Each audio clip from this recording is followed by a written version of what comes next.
Hi, Ms. Holmes. Hi, Thank you how are you? for, hey, I'm pretty good. Thank you. Thank you for meeting with me and congratulations on your new role as executive director of Yeah, the new, you too for principal. thank you. It's going to be a journey, but I'm really excited.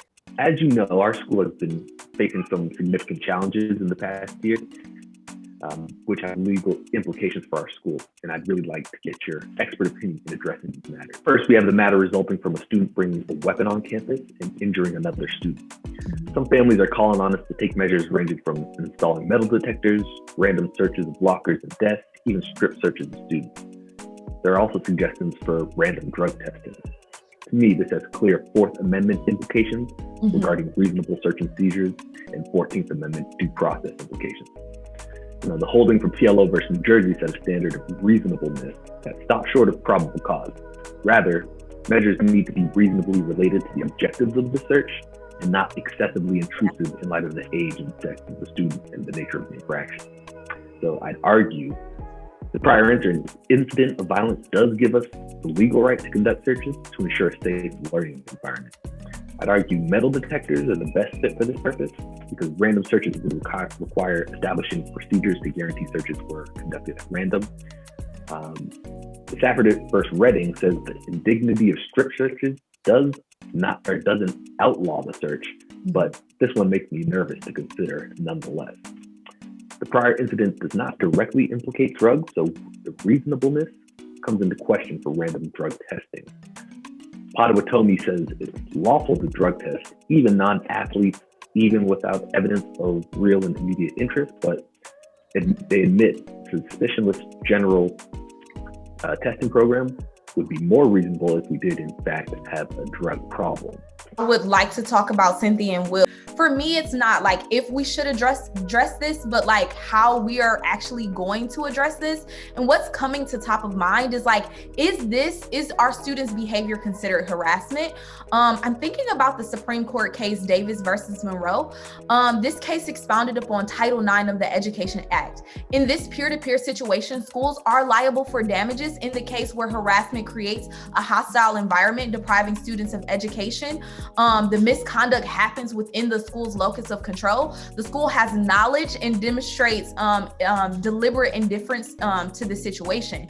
In our situation, a hostile environment was created and deprived Cynthia of access to educational opportunities. We do have knowledge of this situation, so we must act. I am unsure how this was handled during our leadership transition. That's something we have to investigate.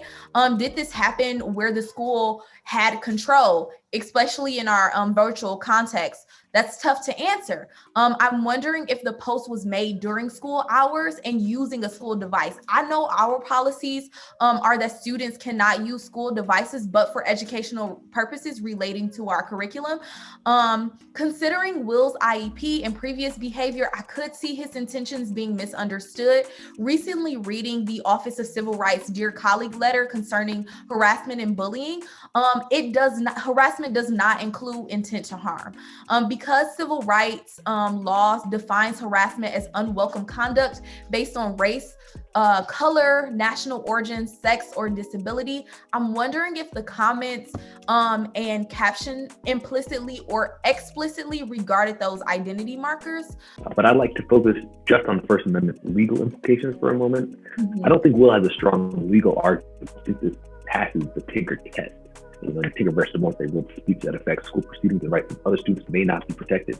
So since this post has gone nearly viral, and even the press has gotten wind of this, I'd argue it did cause interference with the school's work, and more importantly, harmed Cynthia's rights and the rights of other students to be secure and to be left alone. Additionally, Bethel versus Frazier, as you mentioned, held there's an interest in protecting minors from exposure to vulgar and offensive language, and our disciplinary rules don't need to be as detailed as criminal code to punish Will, especially since Will has been previously warned about his use of sexually inappropriate language and behavior. However, as you mentioned, the argument could be made this wasn't done in school. And since the oral arguments to the Supreme Court were just held in BL versus Mahoney regarding out-of-school speech, this remains a complicated issue. The last ruling on this from 2020 by a federal appeals court said public schools can't campus speech based on a fear of suspicion or a fear of disruption of school activities. I think it's so important for us to consider Will's disability. So I do understand that Will is the student who made the post. However, we have to consider he's responded to the virtual learning environment. Based on Section 504 of the Rehabilitation Act of 1973 and ADA, discrimination of students with disabilities is prohibited. Continuing to suspend our students at this rate can be considered discriminatory and a gross violation of civil rights laws. Additionally, I'm questioning the support that Will's receiving during online learning. If he were receiving these supports, could his behavior been prevented? The Supreme Court case Honing versus Doe expounded upon the Education for All Handicapped Student Act and the Individual with Disabilities Act, stating that schools are in violation of these acts when they suspend students for behavior that is related to their disability. The IDA confirms that students with disabilities are entitled to a free and appropriate education.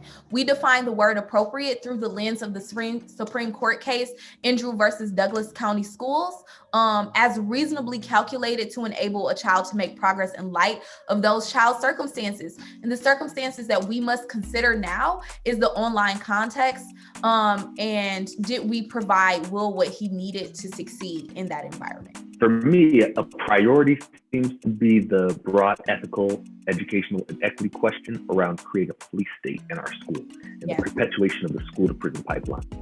And national data shows Black and special ed students are disproportionately disciplined and are overrepresented in suspensions by around 23% to around 13% respectively.